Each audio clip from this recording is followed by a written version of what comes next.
The Steelers just lost to a prime Super Bowl contender by only 2 scores. It didn't affect our playoff seeding at all. TJ Watt avoided a major injury. George Pickens will be back next week against the Ravens, and we could clinch the division with a win in that game. Plus, we just clinched a playoff spot. But yeah, it's time to panic.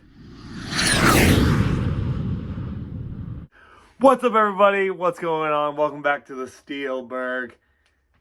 Different location. I am back home, back where I filmed way before on my old channel. If any of you guys remember watching that. But yeah, we got the black and gold walls showing off for the Steelers. Steelers lose yesterday 27-13 to the Philadelphia Eagles.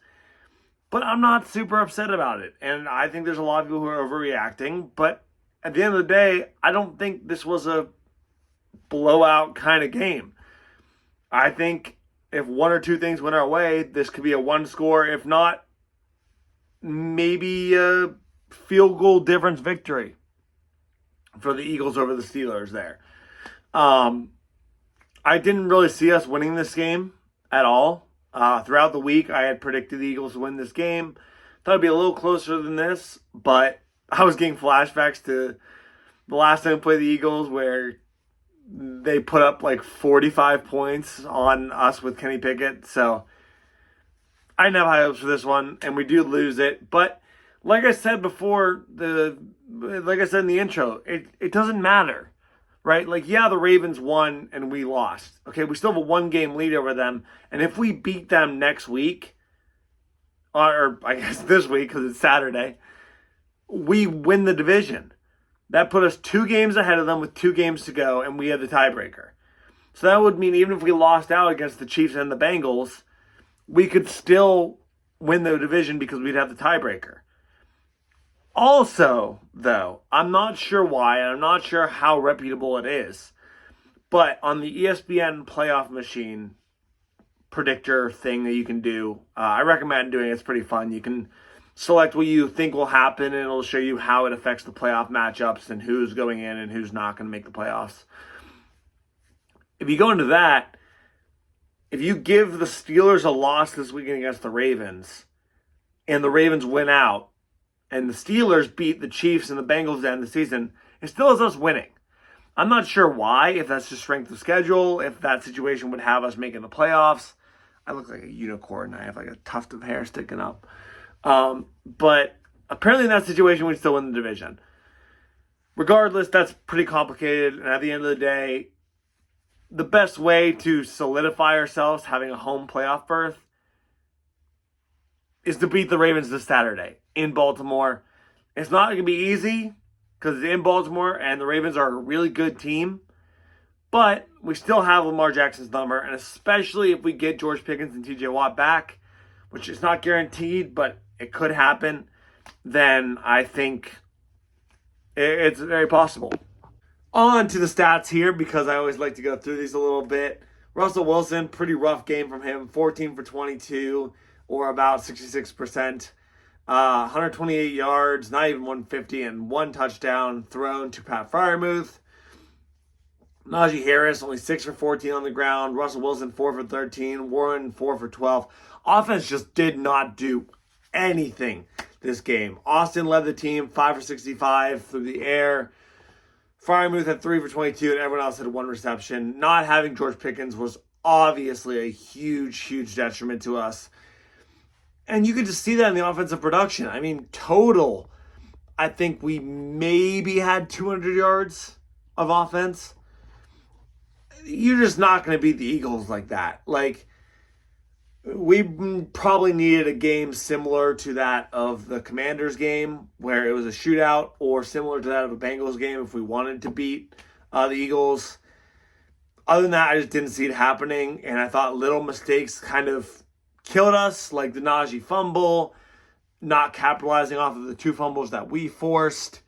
But at the end of the day, when you only have 128 yards and 1 touchdown through the air and less than 50 yards on the ground, you're not going to be a Super Bowl contender like the Eagles. And the Eagles I mean, their offensive production just shows that they did much better than us. Jalen Hurts went 25 for 32, only 7 completions for 290 yards and 2 touchdowns through the air. Saquon Barkley was held pretty much in check. That's probably the one good thing that we did in this game was we held him in check rushing wise. They still put up over 100 yards rushing on us though, which is not ideal. Barkley went 19 for 65. Jalen Hurts went 15 for 45. Kenneth Gainwell went 7 for 20. So yeah, they still put up, let's see, that's 110, 130 yards on the ground and a touchdown with Jalen Hurts tush push, which was annoying as all get out. But at the end of the day, they had better offensive production, and that's what you get from a Super Bowl caliber team. You get offensive production despite how good our defense is. Receiving, again, they tore us up. A.J. Brown, 8 receptions for 110 yards. Devonta Smith, 11 receptions for 109 yards. If you had either of those two guys in fantasy, you were rolling, especially because of the fantasy playoffs. Other than that, not much in terms of receiving. Those were their two bell cows, but they didn't need to. Dante Jackson and Joey Porter Jr. just could not cover them, and it was obvious. We missed Deshaun Elliott badly in that safety spot. We just didn't have the ability to cover them, and they didn't need to be prolific in rushing with Barkley because they could just throw it whenever they wanted and be fine that way. And that's kind of the next thing I wanted to talk about was how bad our secondary was. It seemed like no matter what, A.J. Brown or Devonta Smith was always wide open. And the thing is, it's not even like they spread it out and had like 5 or 6 different receivers with 3 or 4 receptions apiece. When you have 2 receivers with 8 and 11 receptions respectively, that's a problem. It's a problem. You cannot have that because at that point, you're just not covering them. They didn't even have Goddard. They didn't even have their best tight end playing in this game. In terms of receiving for tight ends, I don't think their tight end had a catch. Gainwell at 3 for 40. Grant Calcaterra, who might be a tight end. I thought he was a wide receiver, but he could be a tight end. He had 1 reception for 22 yards. It was the first catch of the game. And Barkley had 2 for 9. So, other than Brown and Smith, 3 other people caught a ball.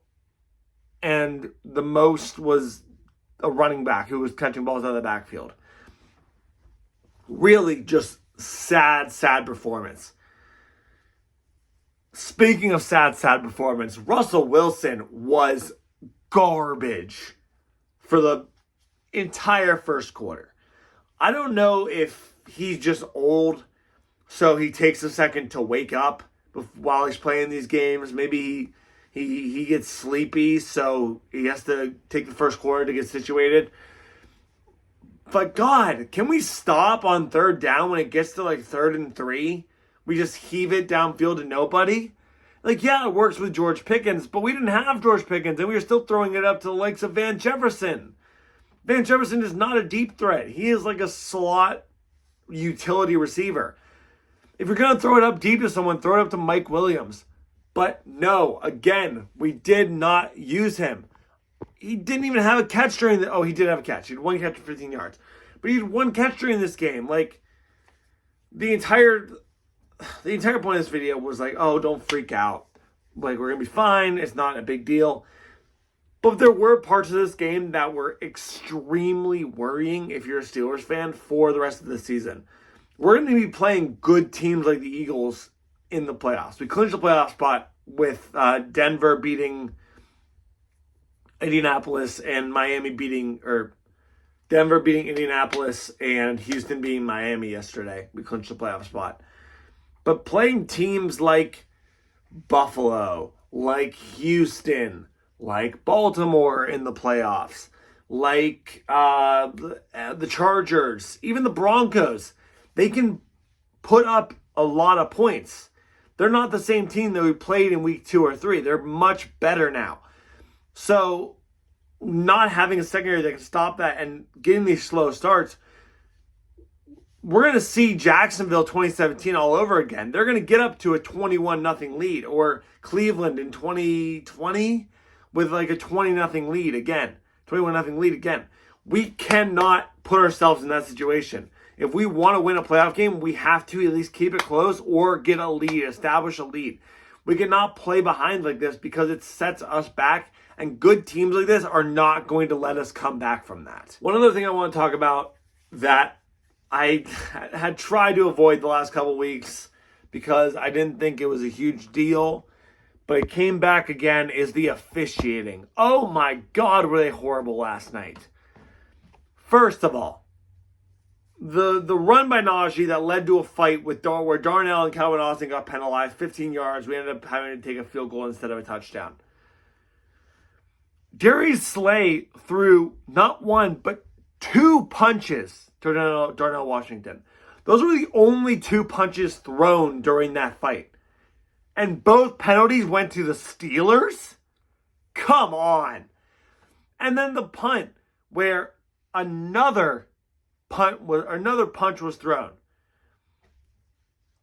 They ruled that it was after the kick when the punter is still holding the ball while that punch is occurring. Huh? No, that should be 15 yards, first down, Pittsburgh. Instead, it ended up being like a 2.5-yard penalty because they were already at the 5. Which, by the way, they ended up taking up the entire rest of the clock on that drive and won the game. We never got the ball back. So, yeah, it's a little frustrating when we could have had the ball, chance to score, make it 27-20, maybe, and attempt an onside kick. Instead, the game's just over because of poor officiating. It was bad. It was really bad. And on TJ Watt's injury, he was held again, forcing him into the ground, rolling his ankle, and causing him to be hurt. Thank God it doesn't look like it's going to be a serious injury, but wow. Like, these officials they were horrible yesterday. And I had gone a couple weeks without mentioning them. I thought they were pretty good. I didn't think there was anything to really write home about, anything to really rant about with those games with the officials, but man, they were real bad this week. So that's going to be all I have for you today. Short turnaround this week. We'll have a game Saturday and then Wednesday for a Christmas game. Because Tuesday is Christmas Eve, I will not have the video out then. I might try and just film it right after the game on Saturday and maybe post it Sunday. We'll see. We'll see how I'm feeling. If it's a loss, I might be doing what I did for the Browns game where I'm just ranting instead of a normal video. But yeah, because Tuesday's Christmas Eve, I'm not going to post on the normal schedule for next week. And then the Chiefs game on Christmas throws everything off. So we'll see what I'm going to do for those kind of games. But game against Ravens will probably be posted on Sunday. Chiefs game might be posted that weekend. If not, I'll just post it the following Tuesday again, as if it was just a regular NFL week, or like I did with the Thursday night game. But looking forward to the Ravens game. It's going to be a close one. It's going to be AFC North football. Hopefully we're not winning based on an 18-16 field goal game. Hopefully we can get in the end zone and win because of that. Maybe it'll be a less stressful game, but it's Steelers Ravens, so it's always going to be stressful no matter what. However, this is not a game preview. This is a game review. So I'm going to wrap this one up. Have a good morning, evening, afternoon, night, everybody. Go Steelers. Not the end of the world that we lost this one. On to the next one. Goodbye again from the Steelburgh.